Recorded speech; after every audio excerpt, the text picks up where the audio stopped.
Bismillahirrahmanirrahim. Assalamualaikum warahmatullahi wabarakatuh. Nama saya Muhammad Jaus Ilyas, NIM E2018-2280. Jadi di sini saya akan mempresentasikan makalah kami yang berjudul Menciptakan Ekuitas Merek.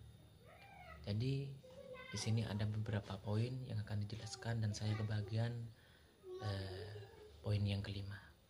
Yaitu poin kelima adalah perencanaan strategi penetapan merek. Oke, langsung saja saya akan jelaskan apa itu perencanaan strategi penetapan merek. Strategi penetapan merek atau disebut branding strategi.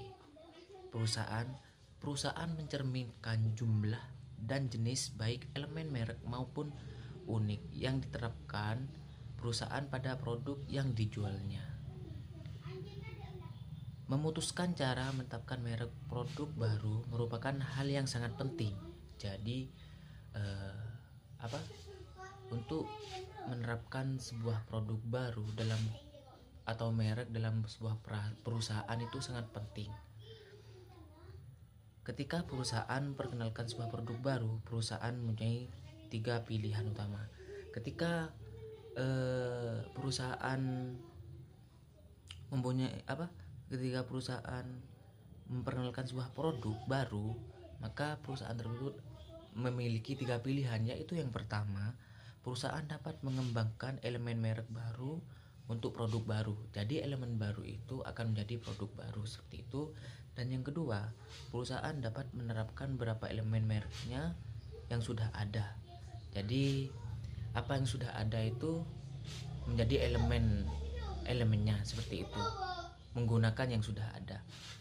3. Perusahaan dapat menggunakan kombinasi elemen merek baru yang ada. Jadi dikombinasikan dari elemen baru dengan elemen yang sudah ada, seperti itu maksudnya. Oke, lanjut. Ketika perusahaan menggunakan merek yang sudah mapan untuk memperkenalkan sebuah produk baru, produk itu disebut perluasan merek atau brand extension. Perluasan merek dapat diklasifikasikan menjadi 2 kategori umum sebagai berikut. Yang pertama, perluasan lini, dan yang kedua itu perluasan kategori. Nah, dalam perencanaan strategi ini ada runtutan-runtutan yang harus dijelaskan. Oke, saya akan menjelaskan runtutan apa saja yang akan dilakukan dalam mencapai sebuah perencanaan strategi penetapan merek. Yang pertama, yaitu keputusan penentuan merek. Jadi sebelum memperkenalkan merek, alangkah lebih baiknya itu adalah memutuskan penentuan. Harus ditentukan terlebih dahulu. Keputusan strategi penentuan merek yang pertama adalah perlu mengembangkan nama merek produk. Penentuan merek merupakan satu dorong kuat bahwa segala sesuatu berlangsung tanpa penentuan merek. Komoditas merupakan produk yang begitu mendasar sehingga tidak dapat diferensiasikan secara fisik dalam pikiran konsumen. Jadi 4 strategi umum yang sering digunakan perusahaan dalam memutuskan pemberian merek produk atau jasa yaitu sebagai berikut. Yang pertama, nama individual. Yang kedua, nama keluarga selimut. Yang ketiga, nama keluarga terpisah untuk sebuah produk. Yang keempat, nama korporat digabungkan dengan nama produk individual. Yang kedua, yaitu perluasan merek, brand extension. Nah, mungkin tadi sudah dijelaskan ada 2 perluasan merek. Nah, dalam hal ini, dengan mengakui bahwa salah satu aset paling bernilai adalah merek, banyak perusahaan memutuskan untuk mengungkit aset dengan memperkenalkan sejumlah produk baru dalam beberapa nama merek yang paling kuat. Kebanyakan produk baru sesungguhnya adalah perluasan lini. Jadi yang sering dilakukan itu adalah kebanyakan perusahaan mengeluarkan produk baru, dan produk baru itu dinamakan dengan perluasan lini seperti itu. Oke, lanjut. Yang ketiga yaitu keunggulan perluasan merek. Jadi dua keuntungan utama dari perluasan merek adalah bahwa mereka dapat memfasilitasi penerimaan produk baru dan memberikan umpan balik positif kepada merek induk dan perusahaan. Keuntungan perluasan merek yaitu yang pertama. Yang pertama, meningkatkan peluang keberhasilan produk baru. Jadi dia akan meningkatkan peluang keberhasilan dari produk baru tersebut. Yang kedua, memberikan umpan balik positif terhadap merek dan perusahaan induk. Jadi banyak umpan balik positif terhadap merek dan perusahaan induk tersebut. Oke, lanjut. Yang keempat, kekurangan perluasan merek.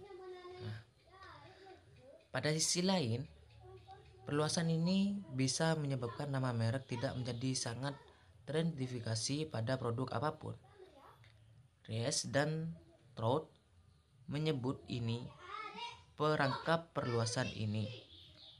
Pencairan merek terjadi ketika konsumen tidak lagi mengasosiasikan merek dengan produk yang spesifik atau produk yang sangat serupa dan mulai tidak terlalu banyak berpikir tentang merek. Selanjutnya, karakteristik sukses. Nah, perluasan produk baru yang potensial untuk sebuah merek harus dinilai beberapa efektifnya produk mengangkat ekuitas merek yang sudah ada dari merek induk sampai ke produk baru, dan juga beberapa efektifnya perluasan pada gilirannya menyambung pada ekuitas merek. Jadi dipertimbangkan juga dengan dinilai seberapa efektifnya. Efektifnya itu sangat penting ternyata di dalam karakteristik sukses. Oke, lanjut. Yang terakhir, portofolio merek.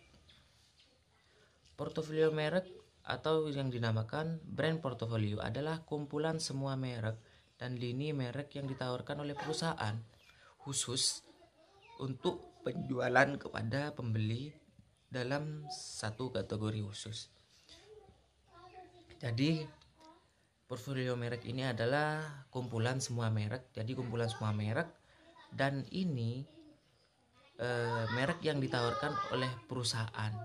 Merek ini ditawarkan oleh perusahaan khusus untuk penjualan kepada pembeli dalam satu kategori khusus. Jadi ini dalam satu kategori khusus. Nah, merek-merek berbeda bisa dirancang dan dipasarkan untuk menarik berbagai segmen pasar. Semua merek memiliki batasan. Sebuah merek hanya dapat ditetapkan, direntangkan sejauh batasan itu. Multimerek sering perlu mengajar segmen multipasar.